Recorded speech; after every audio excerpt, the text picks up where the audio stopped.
इस वीडियो के माध्यम से हम समझेंगे नक्सलवादी आंदोलन को, यानी कि जो 1967 यानी कि 1967 से शुरू होता है और आज भी हमें देखने को मिलता है। सबसे पहले नक्सलवादी एक विचारधारा को संदर्भित करता है। नक्सल जो नक्सल है यानी कि यह पश्चिम बंगाल के एक गांव यानी कि नक्सलवादी एक नक्सलवाड़ी पश्चिम बंगाल में काम होता है। अगर सबसे पहली अभिव्यक्ति इसकी हमें इसी गांव में नजर आती है तो इस पूरे आंदोलन को नक्सलवादी कहा जाता है। पश्चिम बंगाल के आसपास यानी कि पश्चिम बंगाल के दार्जिलिंग के आसपास कुछ गांव होते हैं, जैसे कि नक्सलबाड़ी, अमारबाड़ी, फांसी देवा, तमारबाड़ी इत्यादि। यहाँ चाय बागानों में लगे मजदूर मजदूरी करते थे। पुलिस, जमींदार, बागान मालिक मिलकर मजदूरों का शोषण करते थे। ये सर्किल कुछ ऐसा ही बना हुआ था। साथ ही किसान की जमीन छीनकर उन्हें भूमिहीन भी बनाया जा रहा था और विद्रोह की भावना सर्वप्रथम नक्सलबाड़ी गांव में उभरती है। इस घटना को उभरने के क्रम में दो ऐसी महत्वपूर्ण घटनाएं हैं जिन्हें कि प्रारंभिक अभिव्यक्ति माना जाता है। सबसे पहली घटना, प्लांटेशन मालिकों ने पुलिस की सहायता से मजदूरों पर गोली चलवाई। इसी क्रम में एक संथाल आदिवासी युवक ने पुलिस वाले की हत्या कर दी। इसी को नक्सलवाद की प्रारंभिक अभिव्यक्ति माना जाता है। दूसरी घटना एक किसान से संदर्भित है, यानी कि बिमलपाल किसान की जमीन को साहूकार छीन लेते हैं। बिमलपाल कोर्ट जाता है और कोर्ट के आदेश को भी साहूकार मानने से इनकार कर देते हैं। इसी क्रम में बिमलपाल गांव वालों के साथ मिलकर साहूकार के घर में आग लगा देता है और सारे दस्तावेजों में जल के राख हो जाते हैं। अगर एक प्रकार से देखा जाए तो जनजाति लोगों के द्वारा पूरी सत्ता को चुनौती दे दी जाती है। अगर हम इस आंदोलन से जुड़ी संकल्पनाओं को देखें तो शुरुआती चरणों में इस आंदोलन को भूमिहीनों का भूमिधरों के खिलाफ माना जाता है, यानी कि भूमिधर यानी कि संपन्न वर्ग लोग था जिनके पास सब कुछ था। और नक्सलवादी शुरुआती चरणों में भूमिहीनों को जमीन दे रहे थे और हिंसा का सहारा लेते थे। संपन्न वर्ग को मारा जा रहा था और एक प्रकार से इन्हें जन समर्थन भी प्राप्त होता जा रहा था, जिसे अलगाववादी आंदोलन भी कहा जाता है। इस प्रकार से देखा जाए तो ये काफ़ी आकर्षक नजर आता है, लेकिन हिंसा जुड़ी होने के कारण यह आंदोलन काफ़ी अलोकप्रिय भी बनता जा रहा था। कोई भी आंदोलन अगर खड़ा होता है तो उसमें हमें संगठन की बहुत ज़रूरत होती है। इस आंदोलन को भी संगठन मिला। सबसे पहले अगर इसकी जड़ों को खोदा जाए तो कन्हई चटर्जी ने दक्षिण देश की स्थापना की। ये एक संगठन था दक्षिण देश के नाम से। आगे चल करके सीपीआई-एम के अंतर्गत ये प्रेशर ग्रुप बना। इसने क्या किया कि इस सीपीआई-एम के अंदर रहकर ही नक्सलवादियों को समर्थन दिया, लेकिन इसे एक मजबूत अभिव्यक्ति तब मिलती है जब सीपीआई माले संगठन बनाया जाता है। यह संगठन चारू मजूमदार, कानू सन्याल के साथ मिलकर बनाते हैं। अगर एक प्रकार से देखा जाए तो अब एक सीधा संगठन जो कि नक्सलवाद को मिल गया। अब इसके माध्यम से नक्सलवादी अपनी सारी गतिविधियां करने लगे। ये काफ़ी इंपॉर्टेंट संगठन है, यानी कि सीपीआई माले। मा का मतलब है यानी कि मार्क्सवादी और एल का मतलब है यानी कि लेनिनवादी। चारू मजूमदार को इसका नेतृत्व मिला और नेतृत्व के साथ साथ इन्होंने एक विचारधारा को भी इनसे जोड़ा, जिसे कि हम कहते हैं तराई दस्तावेज। तराई दस्तावेज एक इसके अंतर्गत ऐसी संकल्पनाएं हैं जिन्हें कि नक्सलवादी अपनी भगवत गीता मानते हैं। अगर देखा जाए तो नक्सलवादी आज भी तराई दस्तावेजों को ही अपना संकल्प मानते हैं। अगर इस आंदोलन को समझना है तो सबसे पहले 1967 से समझना होगा। 1967 से 1970 तक यह आंदोलन अपने चरम पर पहुंचता है, लेकिन 1970 का दौर जैसे ही खत्म होता है 1980 तक यह आंदोलन अपने गिरावट के दौर में भी आ जाता है, यानी कि 1980 के समय तक। तो ऐसा क्यों हो रहा था? 1967 से 1970 तक तो आंदोलन अपने चरम पर था।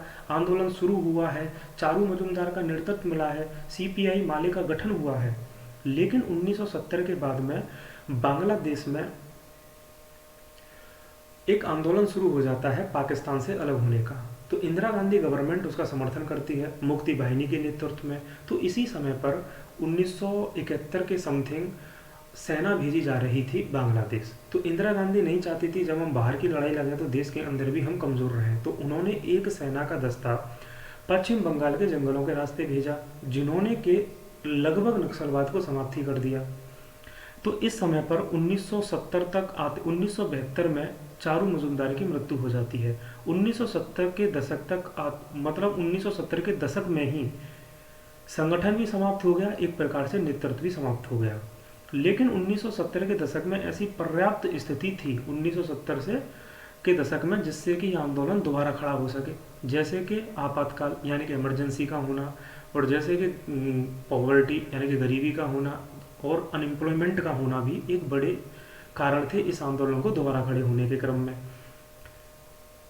1980 में आंदोलन ये दोबारा जब दिखाई देता है जब इसका नेतृत्वकर्ता उभर के सामने आता है, और ये नेतृत्वकर्ता काफ़ी ज़्यादा ज़रूरी है इसे पढ़ना, क्योंकि जितना ज़रूरी चारू मजूमदार था उतना ही ज़रूरी ये है। इसका नाम है कोंडापल्ली सीतारामैया।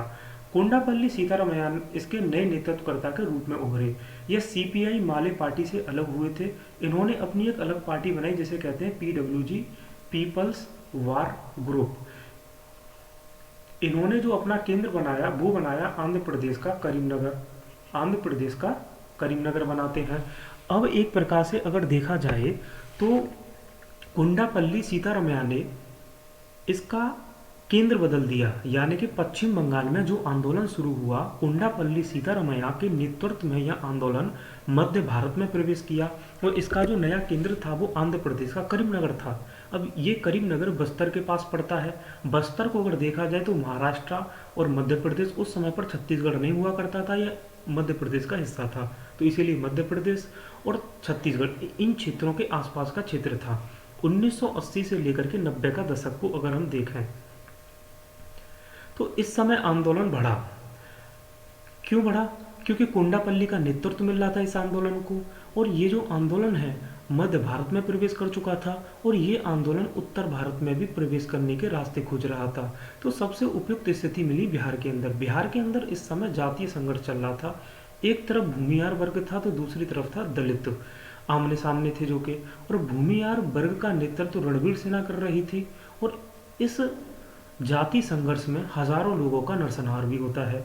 नक्सलवाद दलितों के समर्थन के द्वारा बिहार में प्रवेश करता है, आगे चलकर यह नेपाल में भी प्रवेश कर जाता है। अंतिम रूप से अगर देखा जाए तो यह पशुपति से तिरुपति तक फैल जाता है। पशुपति नेपाल में है और तिरुपति आंध्र प्रदेश में है। इसी को लाल गलियारा कहा जाता है।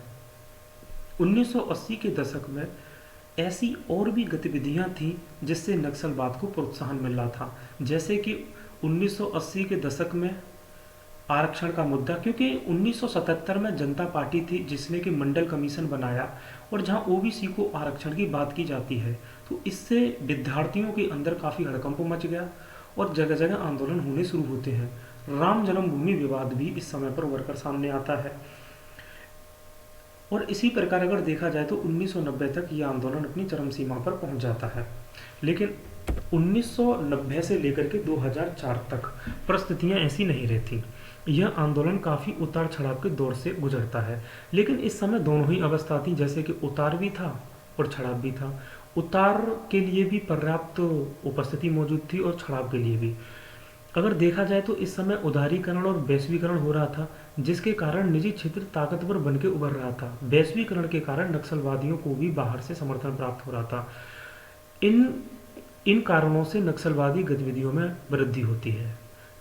अगर हम इसके पतन के कारणों को देखें तो नक्सलवादी उद्योगपति से जुड़ गए, जहां पर रॉयल्टी वसूल करने लगे, और संसाधनों पर कब्जे को लेकर नक्सलवादियों के माध्यम से संघर्ष दिखाई देने लगता है, जिससे आंदोलन कमजोर हो रहा था। और आंध्र प्रदेश में ग्रे हाउंड ऑपरेशन भी चलाया जा रहा था, जिसे मध्य प्रदेश महाराष्ट्र का भी समर्थन प्राप्त था। और इसी क्रम में नक्सलवाद को आंध्र प्रदेश के करीमनगर से उखाड़ फेंक दिया गया।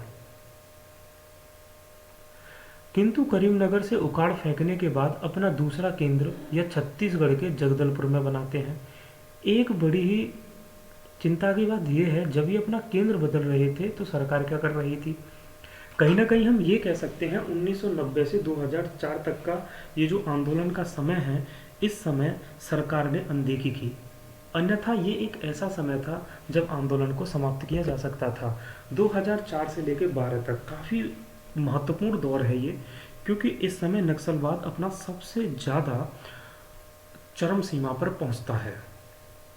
इस समय नक्सलवादियों के अंदर एक बड़ा सम्मेलन होता है 2004 में, और सभी दल उसमें आते हैं और एक दल बनाने पर सहमत होते हैं जिसका नाम होता है CPIM।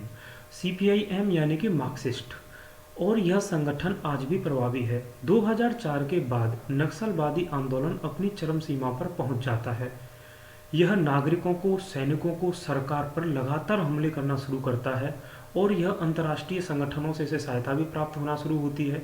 आगे चल करके यह जन सुनवाइयों को भी लगाना शुरू कर देता है, और इसका जो प्रभाव है 18 राज्यों, 218 जिलों, 460 पुलिस स्टेशनों तक बढ़ जाता है। पश्चिम भारत में भी राजस्थान की जनजातियों के माध्यम से प्रवेश करता है, जिसे कहते हैं गोल्डन कॉरिडोर। एक था रेड कॉरिडोर और ये है गोल्डन कॉरिडोर। 2004 में शहरी नक्सलवाद की अवधारणा भी सामने आती है, जहाँ पर कि अब नक्सलवाद को ग्रामीण क्षेत्र से शहरों की तरफ भी हस्तांतरण किया जा रहा था। इसके अंतर्गत विश्वविद्यालयों को और विद्वानों को माध्यम बनाया जा रहा था आंदोलन के प्रसार का।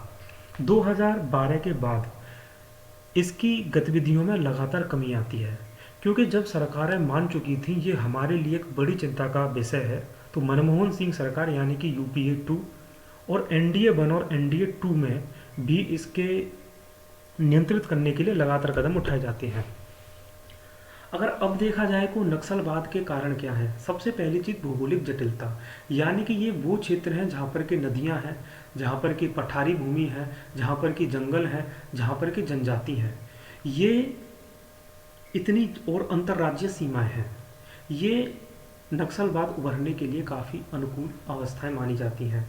सामाजिक आर्थिक कारण के अंतर्गत, यानी कि एक वर्ग काफ़ी संपन्न है और एक दूसरा जो वर्ग है वो काफ़ी निम्न दोयम दर्जे का है, यानी कि वह संपन्न वर्ग नहीं है, और लोगों के मध्य में काफ़ी असमानताएं हैं। एक वर्ग के अंदर वंचना का भाव उपस्थित है। अगर ये लोग अगर किसी पुलिस थानों में जाते हैं तो पुलिस के द्वारा इनके प्रति दुर्व्यवहार अपनाया जाता है, और इनके क्षेत्रों के अंतर्गत नशीले पदार्थ तस्करी, धर्म परिवर्तन, जनजातियों का विस्थापन, मानवाधिकार इत्यादि जैसे कृत्य किए जाते हैं, जो कि नक्सलवाद के एक महत्वपूर्ण कारण माने जा सकते हैं। अगला है वामपंथी उग्रवाद पर कुछ विचार दिए जाते हैं। अगर उन विचारों को देखा जाए, कुछ विद्वानों का ये मानना है नक्सलवाद के उदय के पीछे कहीं ना कहीं विकास के प्राप्त लाभों से वंचना का परिणाम है, यानी कि जो लाभों का जो वितरण है वो समानतापूर्ण नहीं हुआ और वो सभी लोगों तक समान रूप से नहीं पहुंचा, और जिन लोगों तक नहीं पहुंचा उनके अंदर वंचना का भाव पैदा हुआ। अगला है भूमि सुधारों की असफलता। ऐसा माना जाता है कि पहले ये आंदोलन जो शुरू हुआ भूमिहीनों का भूमिधरों के खिलाफ था, तो फिर ये माना जाता है कहीं ना कहीं जब भूमिहीनों का भूमिधरों के खिलाफ है तो भूमि सुधार के माध्यम से किया जाए, इसे सफल किया जा सकता था, आंदोलन नहीं होता। लेकिन हमारे यहाँ पर भूमि सुधार आंदोलन सफल नहीं हुआ, जिसके परिणाम स्वरूप हमें जनजातीय आंदोलन देखने को मिलता है। विकास परियोजना तक पहुँच का अभाव, जैसे कि हम जानते हैं कि हमारे यहाँ पर भ्रष्टाचार इतना व्यापक है कि जिसके माध्यम से जो योजनाएं हैं अपने पूर्ण उद्देश्य को प्राप्त नहीं होती। और कुशासन, कुशासन के अंतर्गत सरकारी सेवाएं बाधा रहित, यानी कि बाधा रहित न पहुंच पाना, और साथ ही जो सरकार के द्वारा सर्विस डिलीवरी का काम है वो नहीं हो पाना। खनन कार्य के कारण जमीन से जनजातियों का विस्थापन हो रहा है। 1980 का वन सुरक्षा कानून, 1980 के वन सुरक्षा कानून ने जनजातियों को उनके घर में ही उन्हें विदेशी बना दिया। एक प्रकार से देखा जाए तो उनके जीविका के साधन छीन लिए और उनको उनकी ज़मीन से हटना पड़ा। जनजाति प्रभावित जिले प्राकृतिक संसाधनों से भरपूर हैं, बावजूद इसके यह प्राथमिक गतिविधियों पर ही निर्भर करते हैं, जैसे कृषि और खनन। छत्तीसगढ़, आंध्र प्रदेश, उड़ीसा, झारखंड में भारत के कोयले का 85% है। बावजूद इसके यह प्राथमिक गतिविधियों पर निर्भर होना कहीं ना कहीं यह प्रशासनिक असफलता को दिखाता है। अगर हम सरकारी प्रयासों की बात करें तो सरकार के द्वारा इसके प्रति दोहरी नीति अपनाई जाती है, एक सुरक्षात्मक और एक विकासात्मक। सुरक्षात्मक के अंतर्गत सरकार अपना डिफेंस करती है, अपने सैनिकों के कार्रवाई करती है नक्सलवादियों के खिलाफ, जैसे सुरक्षा संबंधी व्यय पर व्यय करना, ग्रे हाउंड फोर्स और कोबरा बटालियन, ऑपरेशन फरार और एकीकृत कार्रवाई योजना। और विकासात्मक योजना के अंतर्गत जैसे कि योजनाओं के माध्यम से विकास करना, ग्राम सड़क योजना, सर्व शिक्षा अभियान, मनरेगा, राष्ट्रीय ग्राम स्वास्थ्य योजना, पंचायती अधिनियम 1996 और सूचना का अधिकार 2005 के अंतर्गत